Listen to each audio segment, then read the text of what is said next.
Welcome to Plant Empowered Fitness, a podcast for amazing, ambitious women like you who are ready to get in the best shape of their lives. Your host, nutrition and fitness coach, Tamara Marie, will show you how to transform your body with optimal plant-based nutrition and pain-free muscle toning techniques so you can burn body fat, shrink your waistline, and boost your energy without suffering through hours of intense cardio. In every episode, you'll get simple, actionable advice so you can thrive at 35, be fierce over 40, and fabulous at 50 and beyond.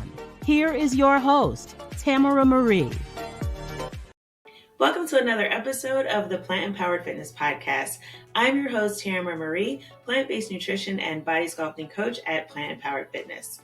In this episode, I am super excited to bring you a conversation with a vegan bodybuilder who has been on this journey for a little while, and she talks a lot about the mistakes that she made. And I'm sharing this conversation with you in hopes that, one, you can redefine what's possible for you and avoid some of the mistakes that Katelin made. So Katelin Bridges is my guest today. She is on Instagram as Buff Vegan Barbie, where she shares a lot of great recipes, nutrition tips, as well as some of her training as she prepares for stage. At the time of our recording, she was just 8 days away from her first show. So as we publish this, I'm pretty sure she is going to be rocking it on stage, competing very, very soon, probably this weekend. So make sure you check her out and follow her journey there to see how she did in her show. But yes, we talk about her transition from being an omnivore to becoming vegan after trying to be vegetarian for some time. We actually talk about how she gained weight when she became vegan and how she really began to go from a not so healthy, overweight vegan to a bodybuilder with aspirations of becoming a pro. We also talk about some of her go-to sources for protein and what she learned throughout her journey growing up in the South and adapting a vegan lifestyle. I hope you will find this conversation with Katelin inspiring, and again, that you avoid some of the pitfalls that she ran into when she was transitioning to a fully plant-based diet. So without further ado, I hope you enjoy this conversation with Katelin. All right, so Katelin, welcome to the Plant Empowered Fitness Podcast.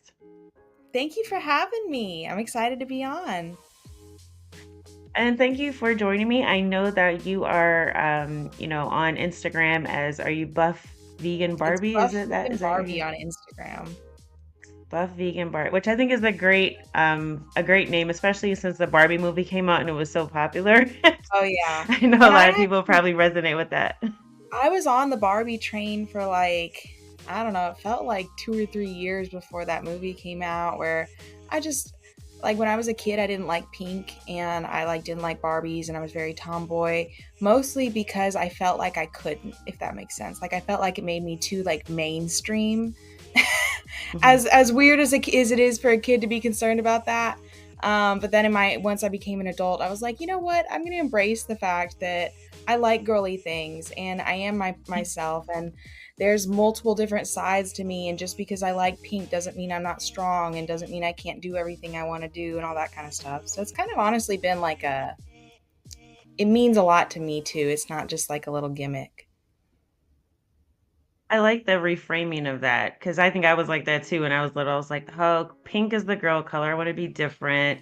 And I think a lot of that is driven by, like you said, it's you don't want people to presume something about you, right? Exactly. Because you like pink, then you're dainty and you're weak or whatever it is, right? We have all these crazy perceptions. So yeah, I love that you've embraced that, and I love that you were on the Barbie train before the movie. So you're like the OG Barbie. Yeah. So talk a little bit about, just for those who don't know you, haven't been following you on Instagram and know all the amazing things you're doing.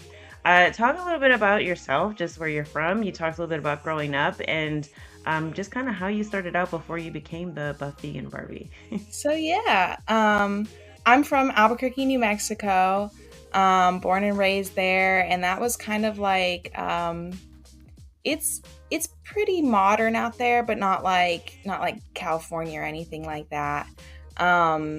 So as far as veganism goes, I hadn't really heard of it, knew about it. I did know a girl who was pescatarian growing up, and obviously I'm not pescatarian and I don't do that, but it made an impact on me because it made me think about it, and I tried to be vegetarian for like, 8 months. I was living in my parents' house though, and they were constantly freaking out about protein.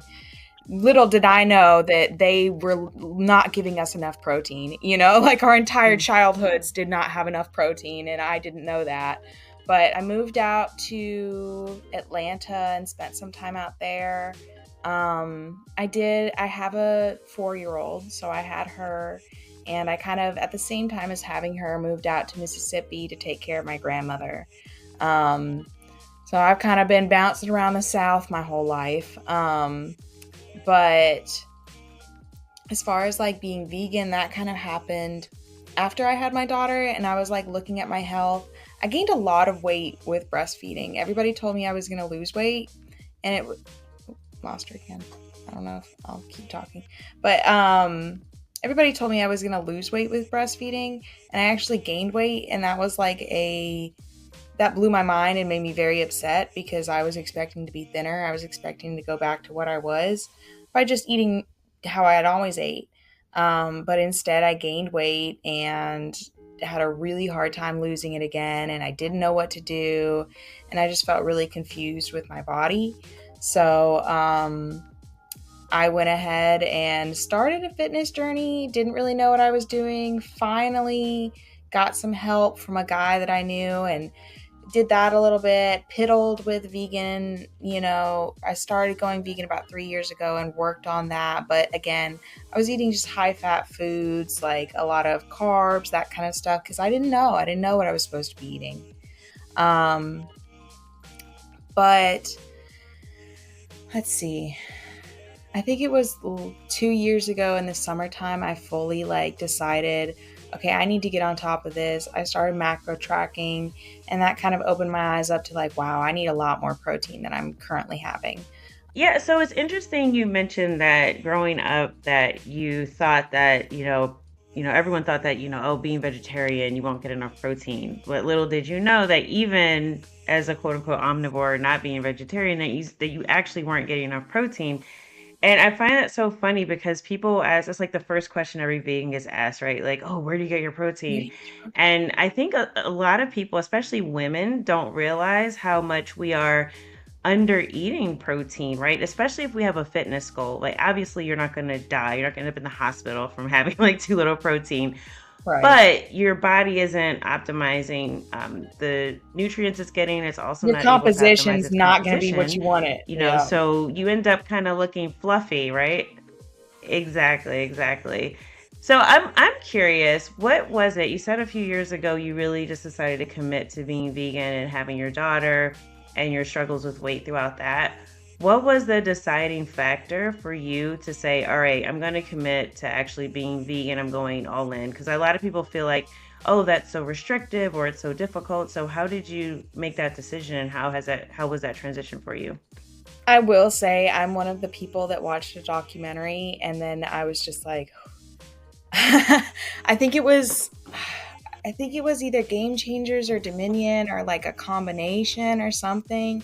But I watched it and I didn't think that it was going to change my mind that much, And the next day, I remember this so distinctly. I know I'll always remember this moment. I was eating a chicken sandwich and I bit into it and it was just nauseated me. It was just disgusting. I was just like, this is a dead animal. Oh my God. I can't do this again. I literally it flipped a switch in my brain to where I was just I can't do this. I can't be eating this. And part of it was that I cooked it myself, it just completely made my brain feel oh no, I can't do this. And so when I first made the switch, it was pretty much just switching into plant-based meats and beans and, what we all think of when we think of vegan food, of okay, well, I'm just going to have my TVP, I didn't even know about TVP then. What am I saying? I was going to have, my Beyond Burgers and, my scrambled just egg and, I can't even think of it now, but all the processed foods, anything that was made vegan that was potatoes or, any kind of carb, any cereal, anything like that. Pretty much just pure processed food, if we're going to be real. And I ate a lot of veggies and stuff too, but it would be veggies and like beans and like, avocados and like just, I don't know, stuff I craved that just automatically was high fat. I actually gained weight when I first went vegan. So that was kind of really frustrating because I felt like I was supposed to lose weight with going vegan. And that's kind of what forced that look into, okay, what does it mean to be a healthy vegan? Because like I didn't know, I didn't know how to eat healthy. I didn't know other than like vegetables and stuff like that, but I knew that if something was off, I knew that if I wanted to get towards my goals, if I wanted to look good and healthy and fit, that I needed to change something. And I think it was seeing a picture of myself that was like, oh, no, Katelin, like that's not me, and that was like when I started the macro tracking and stuff like that, where I was like, okay, I can get in control of this. Just being vegan doesn't mean anything. Like, it's just, still got to be in control of the food. I love that you said you had that like sort of moment of realization, like as you were eating the chicken sandwich, like, oh my God, this is a dead animal. I think it's funny too, because in our modern world, I think we're so disconnected from our so-called food supply. Like we even use words like food supply, or we say we're eating chicken instead of like I'm eating chickens, like acknowledging that these were like living beings. So I think just watching like Game Changers, which is a big one. And for those of you who are not familiar, I think it's still on Netflix right now. I will put a link in the show notes. Game Changers, I think, was a really good documentary that focused more on like sports and performance and things like that, instead of just like the ethical reasons around being vegan, or just the health reasons. It really talks about performance, longevity, just kind of having a overall healthy lifestyle. And I like that you mentioned the difference between just being vegan and being a healthy vegan. Because you're right. I think that now, people say, oh, it must be hard to be vegan. It's actually not hard to be vegan now because there are so many options. Like you can go to like Burger King and get an Impossible Burger now. Like that was not the case when I first like stopped eating meat. However, it is harder, to your point, to be a healthy vegan now because you have these options. And without any guidance, you're just kind of like, oh, well, I'm vegan. Why am I not losing weight? And so like two things you said, like breastfeeding, going vegan, like these are things people generally say, oh, you'll lose weight. And you found yourself gaining weight doing both of those. So can you talk a little bit about one, like what is macro tracking for people who might not know? And how did that shift the way that you ate? Just because, trying to do these things and feeling like you're not getting success, I'm sure was pretty frustrating. So how did you get from that like place of, okay, I'm vegan, I'm just figuring this out, seeing this picture of yourself going, this is not going to work, to like actually applying the solution and how it transformed the way that you eat? So, with the macro tracking, it's literally an app on your phone. And, we all know there's like hundreds of apps. Fat Secret is the one that like I use and I really like it. I have no problem with telling people that because it's a wonderful app and it like literally saved my life. And it's literally just, you scan the foods that you eat or you type in whatever you're eating and you use your scale and make sure that you're, actually eating what you say that you're eating. Cause that's the other part of macro tracking that people don't do, is that like, if you put in a certain number on the app and then eat something different than that, that's not the same. But, anyway, you have like it's basically, my brain thinks of it like a little allowance, and you have your allowance of protein, you have your allowance of carbs, and you have your allowance of fat. And honestly, I don't think about calories. I don't like thinking about that number. A, it's too big for my brain to kind of break down into a day. And B, it doesn't cause me any, like, it doesn't make me feel good to think about calories. It doesn't make me feel good to think like, oh, this is 200 calories, so I have to factor that into 18. Like that's more for me. What's less for me is looking at the protein, carbs, and fats, because it's like, okay, I have 135 grams of protein, I have 150 grams of fat, or 150 grams of carbs, and, 30 grams of fat. That, I can portion that up pretty easily throughout 5 meals in a day. I don't really think about the calories that each meal are. I just make sure that each meal has about 30 to 40 grams of protein, and I'm good, And it really has helped to make my meals more even and like repeatable, sustainable. Like I I automatically know how to make a 30-calorie protein meal, and I don't, am I thinking about the calories? Not necessarily, but can I make one that's lower carb or higher carb? Yeah. Or can I make one that's lower fat or higher fat? Yeah.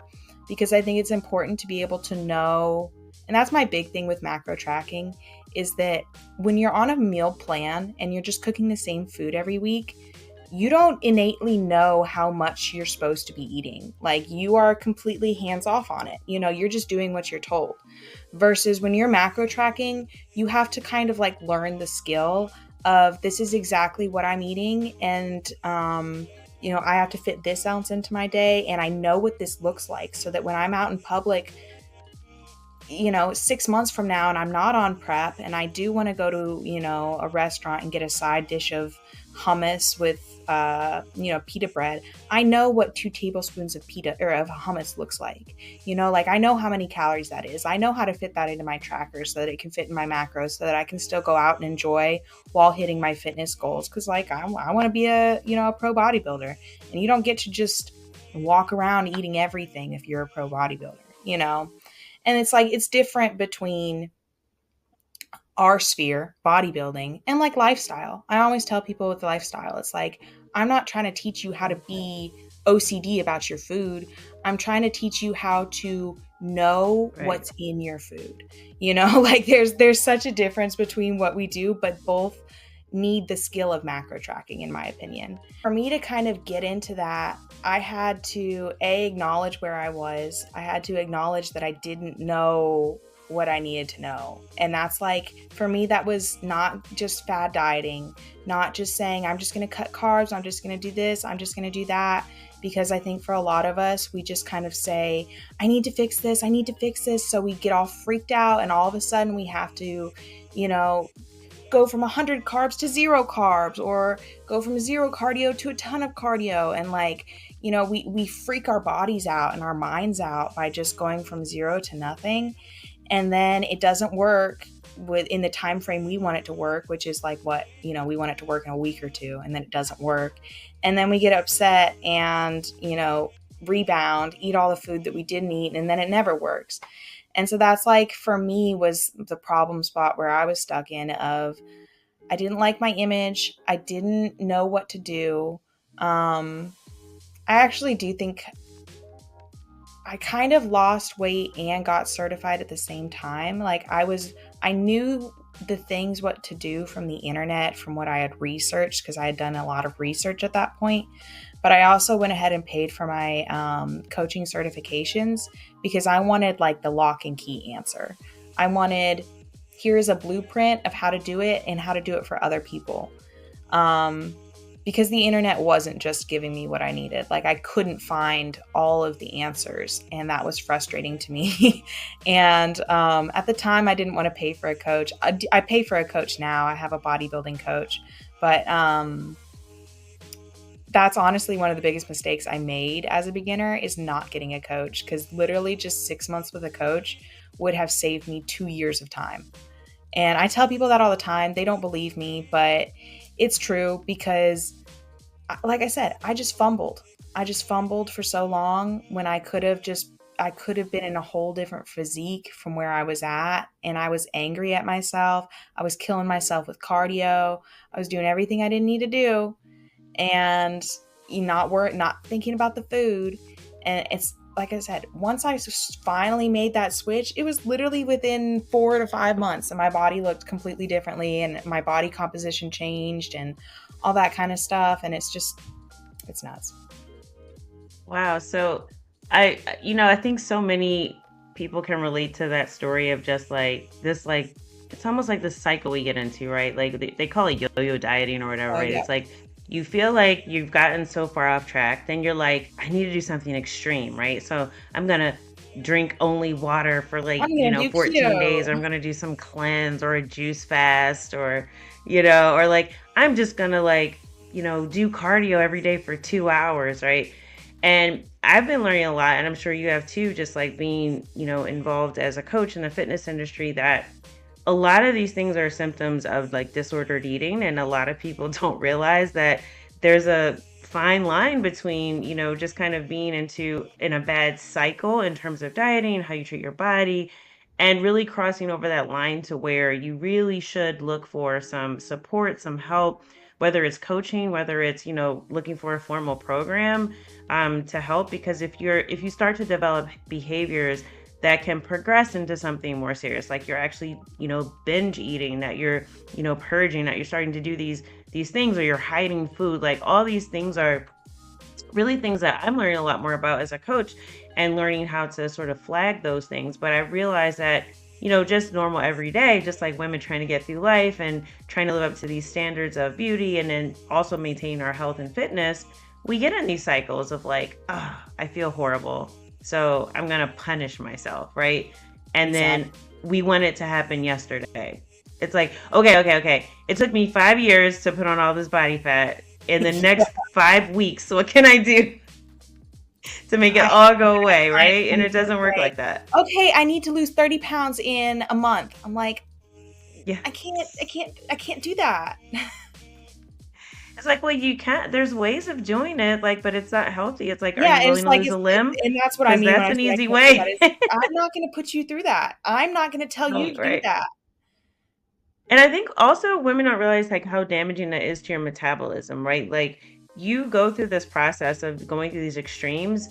And the one thing I always alert, especially for women sort of in the 40 and over crew like myself, is that as you age, you start to lose, muscle mass. Muscle mass is really correlated with having a high metabolism. So if you do extreme dieting, that is going to chip away at your muscle mass even faster. So why would you set yourself up to be fatter, even though you might weigh less, you actually have more body fat because you're losing muscle by doing that extreme dieting. So when I say that to people, they're like, oh, I didn't think of that, right? But I think as women, we've just been used to putting ourselves in this position where we feel like we have to punish ourselves. Then we're impatient with the result. Then we're beating up on ourselves. And so we don't actually ever get to that place of balance unless we get support and reach out for help. So I'm glad you said that, like, you realize now that instead of just researching on the internet, right, like you could have saved yourself like 2 years of time. And it is hard to tell people that, because I think when you're in it, you're just like, I can figure this out. I'm pretty smart. Not like realizing that reaching out for support is not a sign of weakness. Yeah. No, you feel like you can figure it out. And that's like, we all always feel like that. And I feel this conversation makes me think about my mom so much, because she's in that, she's like 50 something, and she's yo-yo dieted her whole life. I mean, I remember being young and she was my size, but it was because she ran 12 miles a day and only ate lettuce, and she had no muscle. Yeah, like it was super unhealthy. And I love my mom, but she's never been supported. She's never been fully educated about food and nutrition. And I'm working on it with her now. She doesn't fully listen to me, but that's okay. And, the case, right? Especially with family. It's a constant struggle of convincing her that protein is what she needs and, that kind of stuff. Because it's like, she's saying, oh, Katelin, I struggle to even get 80 grams of protein a day. That sounds like a lot. And I'm like, that's nothing. That's absolutely nothing. Which roots back to not having enough protein as a kid, because it's like, I think about it, and my mom probably fed us maybe 40 grams of protein a day, as kids, which probably wasn't too bad. But my kid is 4 years old, weighs like 30 pounds, and she's probably getting about 40 grams of protein a day. Like I'm definitely in the team of protein is super superior, because I mean, that's how you're going to keep your muscle. That's how you're going to age well. And I'm trying to convince her that, because she wants to lose weight. I'm getting married in October, and she wants to lose weight for the wedding. And she just, congratulations. She's stuck on this path of yo-yo dieting and wanting to just, I'll just walk with my friends and I'll just not eat any carbs. And I'm like, Mom, just listen to me. The carbs are your friend. You want the carbs. Like, we just need to limit and control them, but it's, and I think that's probably the path that most women are stuck in, especially as we get older, is I'll just won't eat any carbs. I just won't eat any carbs. Yeah, it's the extremes. I think people tend towards extremes because they seem simple and they feel like if they do something drastic, they should get faster results. But as we know, that's not always the case, right? So, Right. good luck with your mom and convincing her. I know it's a hard sell. Usually with family, I would say, refer them to someone else that's more that they can listen to more because my family doesn't listen to me either. So Wish she would listen to only if there's anybody. like a health crisis, then maybe a little bit. Yeah. um, Switching gears a little bit, I did want to ask you because we've been talking about just like, getting healthy and fit as just a general rule, like how to go from being unhappy with where you are to just being at a place where you feel fit, you feel like you're eating balanced. And it sounds like for you, tracking macros was the solution because calories, I know a lot of people get hung up on numbers, especially as women, like counting calories, looking at the scale every day, things like that can cause, again, some patterns that lead to more, having a poor relationship with food overall. And the fact that you're still able to go out and eat and really have an idea of what you're eating and have some agency over how you're controlling your health instead of having someone else prescribe it for you. Exactly. So with all that being said, like you said, about 4 or 5 months, you were tracking macros, you're getting certified, you're getting all this knowledge about nutrition, you were seeing the results in your body, and then you decided that you wanted to get into bodybuilding. So explain to me how you made that transition. Why didn't you say, look, I'm happy with where I'm at. I feel fit, I feel healthy, I feel strong. What made you want to get on stage for the first time?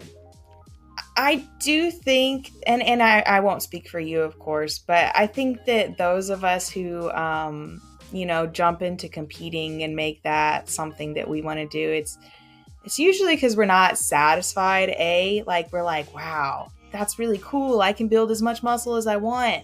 And then the little voice in our head goes, wow, that's really cool. I can build as much muscle as I want. And so it's like, kind of for me, it's been that I don't want to stop. Like I want to see as far as I can go. And a lot of it was, seeing on social media other women doing it. And I kind of had like the realization of like, I am not that far off from that. Like, yeah, I have a lot more body fat than those women, but like muscular wise, like I'm not too far off. Like I work really hard. And then I realized like the harder I work in the gym, like I put on muscle really fast. Um, so it's for me, it just became like a realization of like, not only is this possible, but it's something that I can do.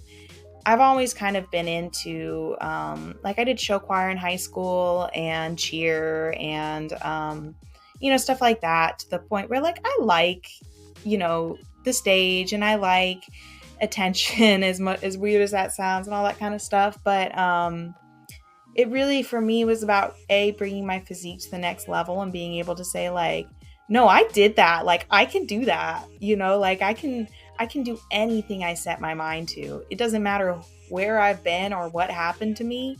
I can decide to fix it and it'll be fixed.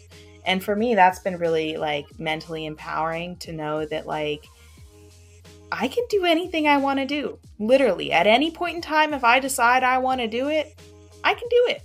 And that's like this fall, my fiance is doing a powerlifting competition. And I had him look at the numbers just to see like what other women my weight are going to be lifting. I might go break some state records just for fun, just because like I lift. My lifts are still above what the state records are, even though I'm literally 8 days out and completely exhausted. So the fact is I can lift a lot of weight. So I'm excited because I'm going to go be a power lifter too, just because I can, you know? And it's kind of just been for me that aspect of, no, I'm just going to decide that I can do anything I want to do and then I'm going to do it. And it's literally just that, nothing can stop me except for myself.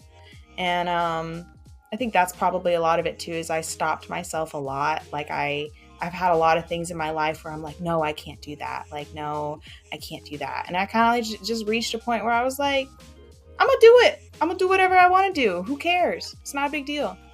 No, I love that. Yeah, I think there is something about bodybuilding that redefines what impossible means. Because I think when you see, at least for me, seeing those women on stage, I was like, oh, I could never do that, right? There's no way. And then, I looked into it. I was like, oh, maybe maybe I can. And then Maybe I doing it, it's like, could. oh, I just did that, right? Yeah, it's like you're redefining what is possible for you and what impossible means. And that's why I love the sport. But it is challenging, right? So you just mentioned that you're 8 days out from a show now, so you're in prep. And for those who are not familiar, prep is bodybuilders speak for basically we're dieting down for a show. So we're basically at in a fat loss phase where we're getting our body fat ready for stage, which is not the same as, sort of a beach body. So everything in beach body, that is probably, 10 to 15 pounds over what, if, depending on the physique and the person. But for a female competitor, probably going to be 10 to 15 pounds over what you will see on stage. So we do get leaner than what is, I would say, normal or healthy. So prep is just that process of not only preparing for fat loss, but also posing and just getting ready for stage and that whole run up. For me, it's like getting ready for like a wedding day because like you get to get all dolled up, but there's a little bit of suffering involved, I think, getting to stage. So, can you just talk a little bit about your experience since you are in prep right now? Like, one, how are you feeling, and what's the difference between sort of when you lost weight that initial 5 months where you felt like you were making progress to how you feel now being this far into prep for your next show?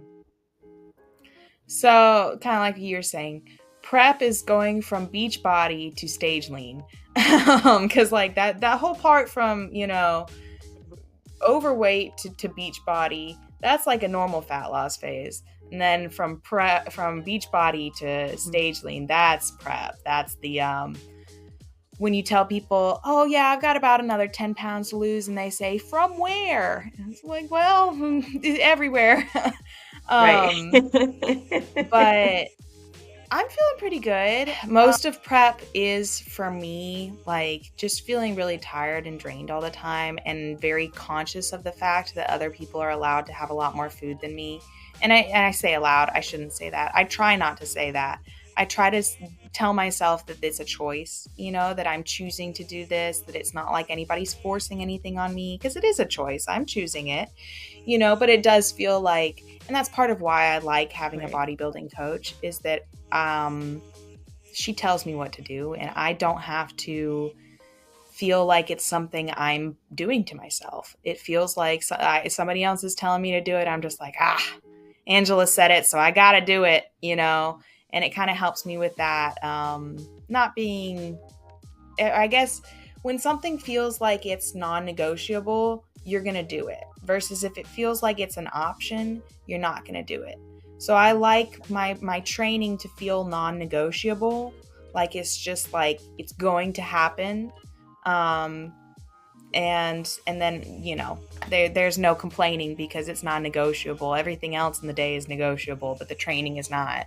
The main difference between because I've had like 2 or 3 phases where I've had to lose body fat. And here's what I always tell people is that I don't think that body fat's a bad thing. I don't think that it's, like, oh my God, you can't ever gain body fat. Like it's so bad. It's not, it's fine. There are phases of your life where you're going to be able to focus on your fitness. You're going to be the fit chick. You're going to be able to do everything you want to do with that. You're going to be able to focus on yourself.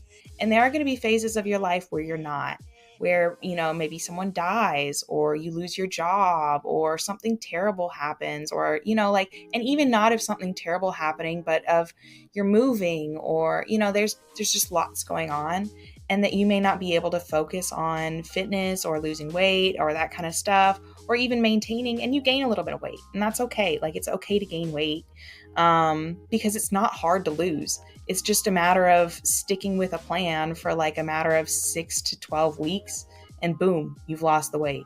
I've been through probably since I've learned how to macro track, I think I've been through 3 weight loss phases. The first one was the hardest because I didn't have any skills. And this most recent one was the easiest because I had all the skills. And it's just a matter of, like I said, once you know how to follow that plan and just do the macro tracking, you're eating all the same stuff. I mean, because I haven't talked about it a lot, but this past fall, after my first season of competing, I gained about 25 pounds. And for me, that was really uncomfortable. That felt like a lot.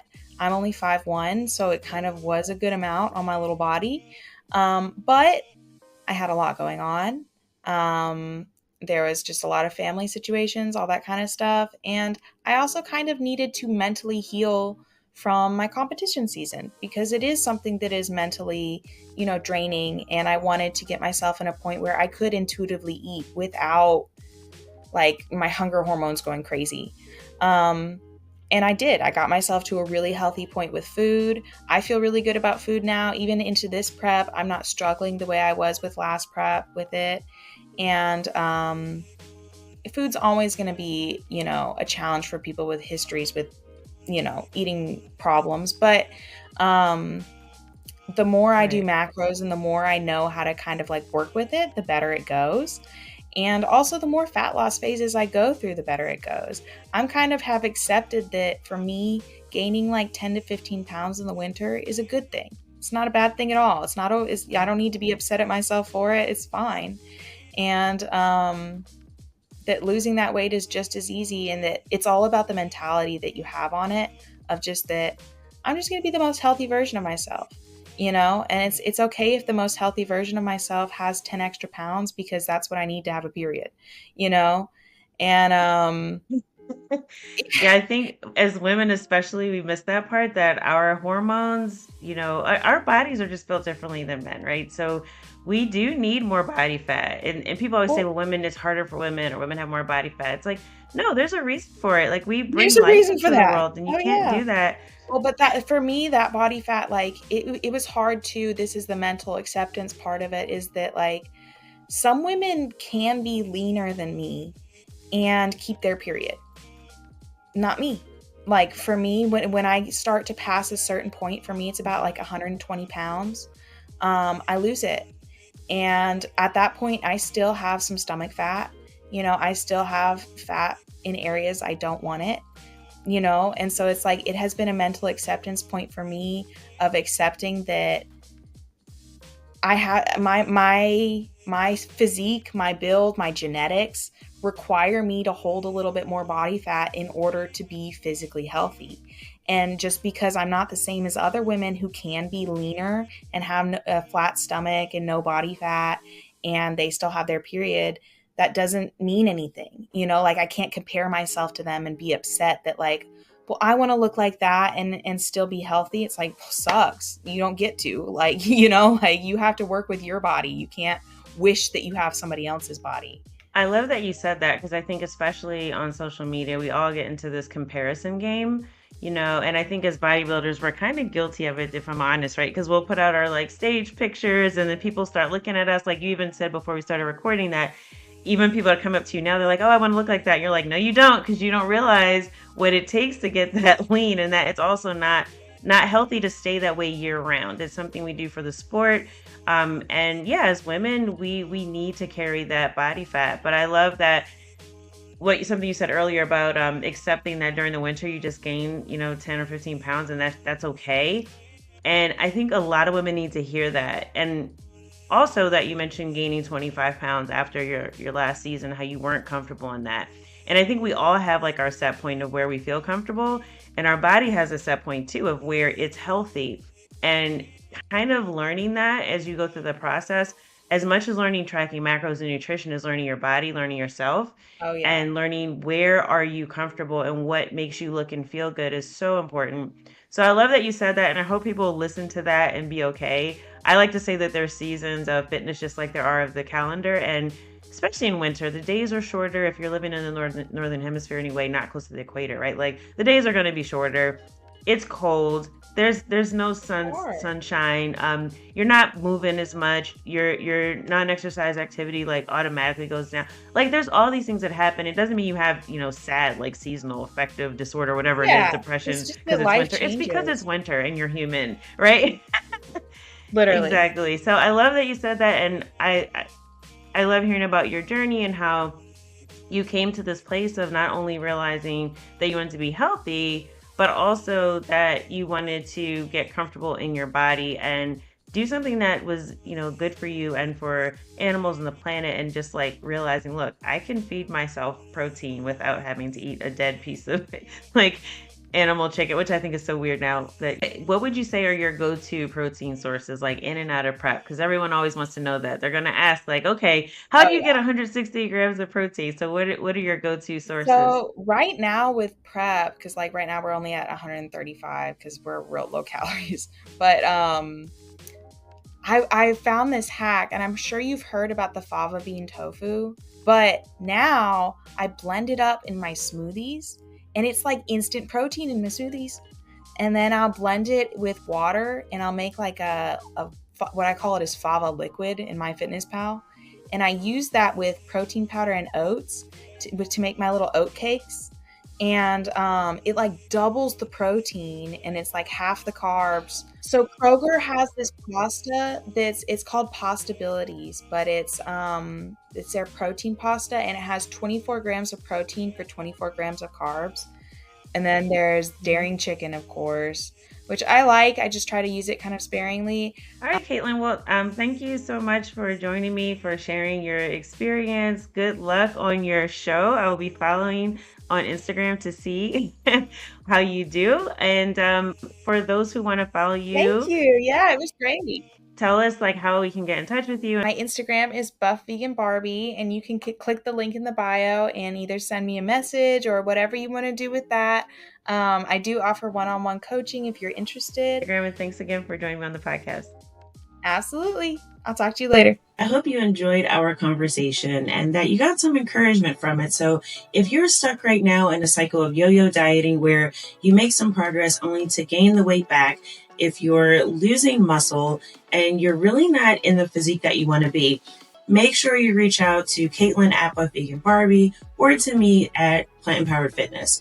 We are here to help you transition from whatever your current state is to where you want to be. So if you're already vegan or plant-based and you really just don't have the body that you want, or if you are thinking about converting to a more plant-based lifestyle, you're not sure how to do it the right way, and you don't want to fall into some of these pitfalls that you heard Katelin mention on the podcast, please reach out. You can also visit my website at plantempoweredfitness.com. If you're curious about how much protein you need, because again, that is a question that everyone wants to know when you first become vegan.